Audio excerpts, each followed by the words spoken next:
sementara. Masih ya, terima kasih. Oke, thank you Kak. Terima Ya. kasih atas masukan dari pengalamannya yang ada. Mungkin dari teman-teman ada masukan lagi nggak? Atau ada pertanyaan yang kira-kira bisa disampaikan, ditanyakan, dan mungkin kita selama ini bertanya-tanya dan mudah-mudahan sih dapat mendapatkan jawabannya malam ini. Bertanya nih, saya pengen tahu berdasarkan pengalaman, tadi kan dibilang bahwa butuh 5 tahun untuk bisa mengajukan pembentukan gugus depan, dikarenakan sekolah itu kan memang gradual ya, setiap tahun ada murid itu butuh 5 tahun, sedangkan yang diajukan sama kita kan teritorial. Tetapi menarik juga untuk mengetahui hambatan apa sih yang biasanya terjadi pada saat awal pembentukan, dan kemudian bagaimana mengatasinya. Terus ya itu aja dulu. Jadi hambatannya apa, solusinya apa, yang masalah yang common aja yang sering terjadi gitu. Itu aja pertanyaannya. Terima kasih. Ini jawab saya. Bisa siapa aja, dua-duanya boleh. Yang Kak Ahmad kamu jawab juga silakan, saya sih bebas aja. Justru mau nanya Kak.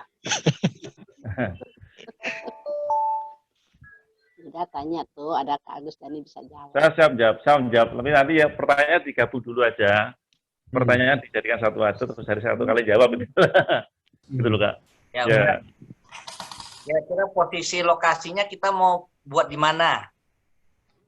Lokasi udah jelas di Jakarta, tapi Jakartanya kemungkinan Jakarta Selatan ya.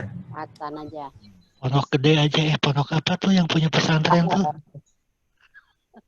Atau mau di pesantrennya itu, yang punya pesantren itu ya. Kita paksa aja gitu kan. Iya, yang mau cari jodoh itu dikasih nomor gugus depan kan bagus. Iya. Wajib pramuka baru dapat jodoh gitu kan.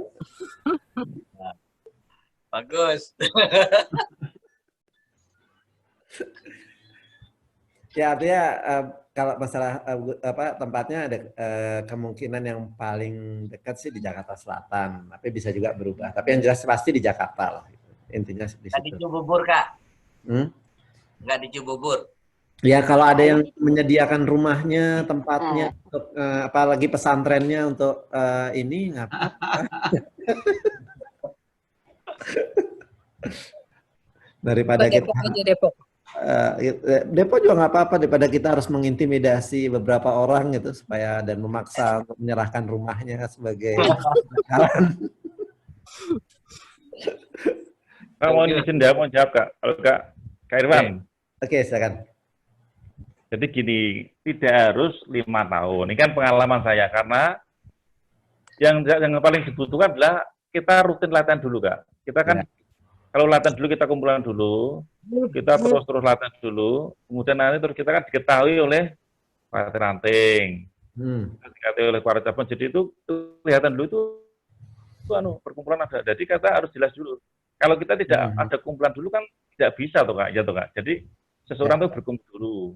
Kemudian berkumpul, kemudian terus sudah mulai terbentuk pengurus-pengurus, kita mau minta gudep lah, kita langsung tidak harus 5 tahun Kak. Artinya kalau sudah aktif, mungkin 2 tahun, 3 tahun, sudah siap, bisa.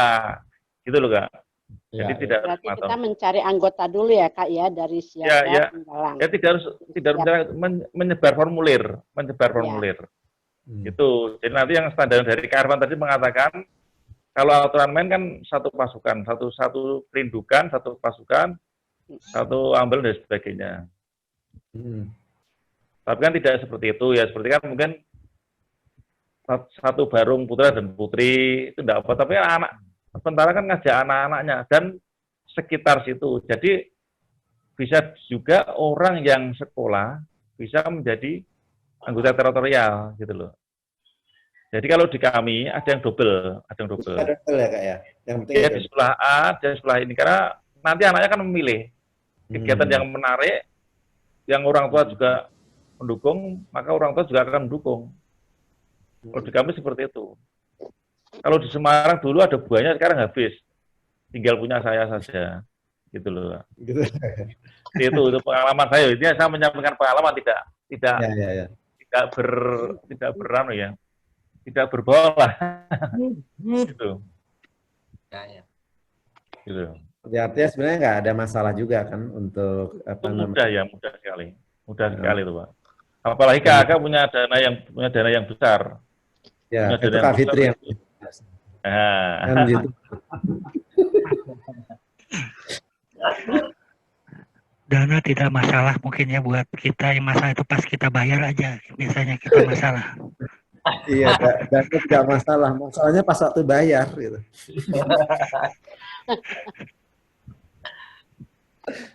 Kak Irwan belum masuk lagi ya? Ya, saya bantu menanggapi lagi Kak. Tadi pertanyaan tadi. Jadi betul tadi di dalam jukrannya pun tidak ada patokan berapa lama sebuah gugus depan dinyatakan sebagai gugus depan persiapan. Karakteristik masing-masing ranting, cabang, daerah itu seperti saya sampaikan tadi bisa berbeda-beda. Kalau di tempat kakak tadi yang di Semarang itu bisa sampai 1 atau 2 tahun. Kalau di selatan atau di timur saya pernah mendirikan 2. Jadi di Jakarta Selatan saya mendirikan itu hanya dalam waktu 6 bulan saja itu kita sudah bisa meresmikan. Karena kebetulan, nah kalau ini kasus saya Kak ya, saya begitu kami berdiri itu para pembinanya memang sudah semuanya KMD. Jadi bahkan pelatih pembina pramuka di situ. Jadi kuartir ranting, kuartir cabangnya nggak berani menunda. Iya betul. Ya makanya. Secara kualifikasi orang-orangnya sudah cukup. Nah, kemudian saya juga pernah mendirikan sebuah gugus depan di daerah Jakarta Timur berbasis di koperasi bank sampah. Sampai sekarang juga masih jalan itu koperasi gugus depan di koperasi bank sampahnya. Itu juga di Jakarta Timur kurang dari 6 bulan juga bisa berdiri dan disahkan oleh kuartir cabangnya Jakarta Timur. Intinya adalah tidak ada batasan waktu soal kapan berapa lama dibutuhkan waktu untuk mendirikan gugus depan dari gugus depan persiapan. Kendalanya adalah justru kalau terlalu lama ada kendala psikologis buat adik-adik kita yang jadi malas karena gugus depannya tidak kunjung pakai nomor. Adik-adik kepengen juga dong di sebelah kanannya itu ada nomor gugus depannya. Nah, kalau dia tidak kunjung dapat bisa jadi juga dia secara moral, secara mental ya kita nggak dapat punya nomor gugus depan. Kalau dalam gugus depan yang tidak bernomor itu biasanya belum disertakan dalam kegiatan-kegiatan di kuartir. Nah, adik-adik kita bisa sedih. Wah, teman-teman saya di gugus sebelah bisa ikut, saya nggak bisa ikut. Nah, ada kendala psikologis yang adik-adik bisa hadapi dari situ.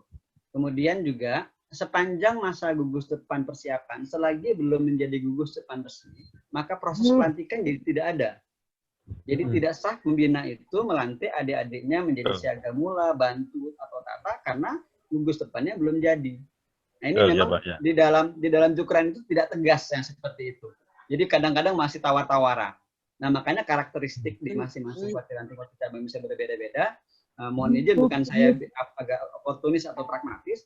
Kita lihat saja di mana tempat yang kira-kira persyaratannya tidak terlalu jelimet, tetapi juga tidak kita sepelekan.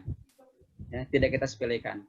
Di tempat saya waktu itu, kami cukup mengadakan orientasi sebentar tentang gugus depan, karena beberapa dari kami ada yang belum pernah KMD, tapi karena mayoritas sudah pernah KMD, jadi kuartir ranting, kuartir cabang tidak punya alasan untuk menunda. Ya, latihan berapa minggu juga bisa jalan, gitu, sudah bisa diresmikan. Jadi sekali lagi perlakuannya bisa sangat berbeda-beda di masing-masing ranting dan cabang. Makanya pertemuan pertama ketika kakak-kakak melibatkan kuartir ranting dan kuartir cabang itu bisa menjadi kunci. Kakak-kakak bisa lihat seberapa respon dari mereka. Kalau kakak-kakak bikin pendekatannya bagus gitu kan ya, ditunjukkan dengan proposal yang jelas bahwa kita punya peserta didik ada, datanya pembina, calon pembinanya ada dengan komitmen mau ikut KMD, Madigusnya juga ada, fasilitas yang disediakan sudah ada. Rasanya kuartir ranting rugi akan kalau mereka menunda-nunda pengesahan begitu.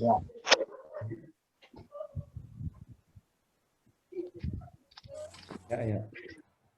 Jadi memang pertama ada tergantung daerahnya, tergantung ini, dan satu lagi memang tergantung dari niat kita untuk membuat Gus Depan itu sendiri. Jadi motivasi itu apa gitu loh. Motivasi ini kan yang nanti akan menjadi jalan pembuka. Artinya sebenarnya pembeda kita dengan Gus Depan sekolah itu apa gitu loh. Sehingga kita punya apa namanya ya, punya nilai tambah ya terhadap Gus Depan yang akan kita bangun itu. Dan satu lagi juga ya anggotanya juga ada gitu kan.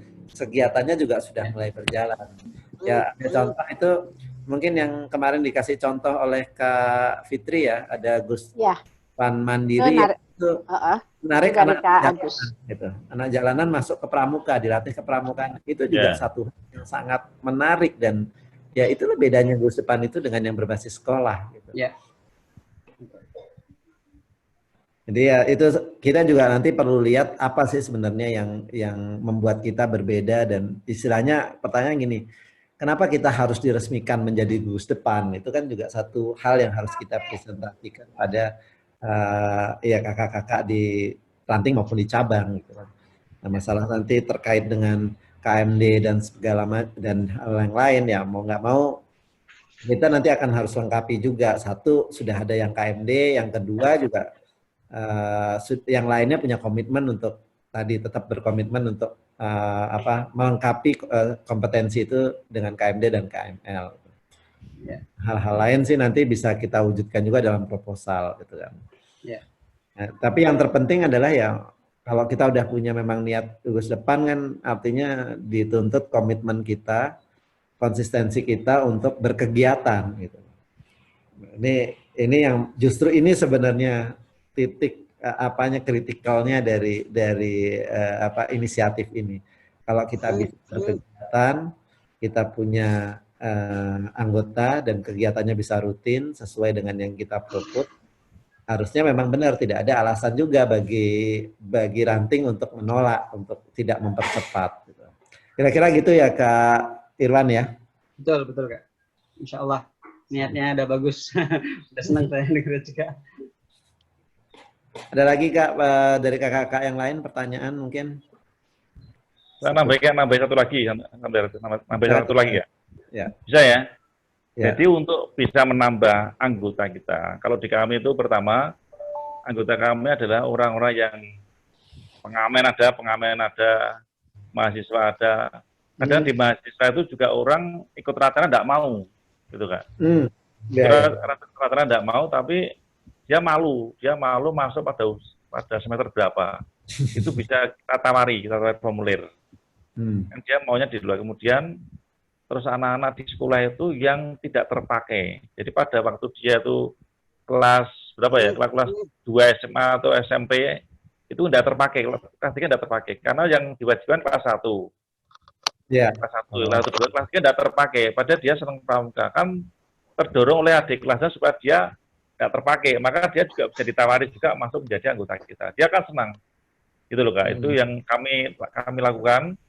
Banyak orang-orang yang tidak aktif di luar tapi senang pramuka kita tarik.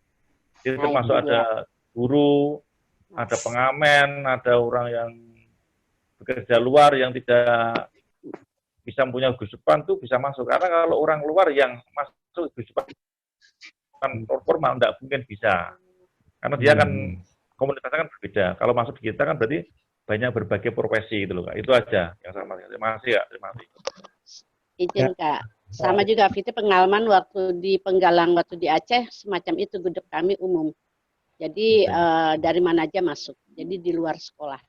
Justru yang dari luar itu membawa nama baik.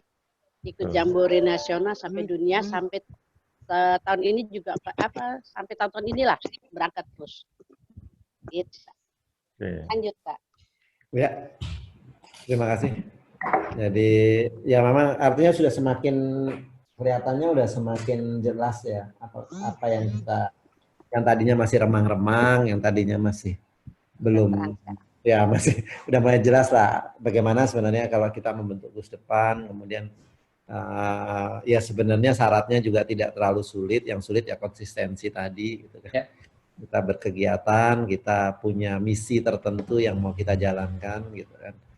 Dan itu yang akan membuat tadi kita diizinkan atau tidak punya bagus depan itu ya dari halnya tadi.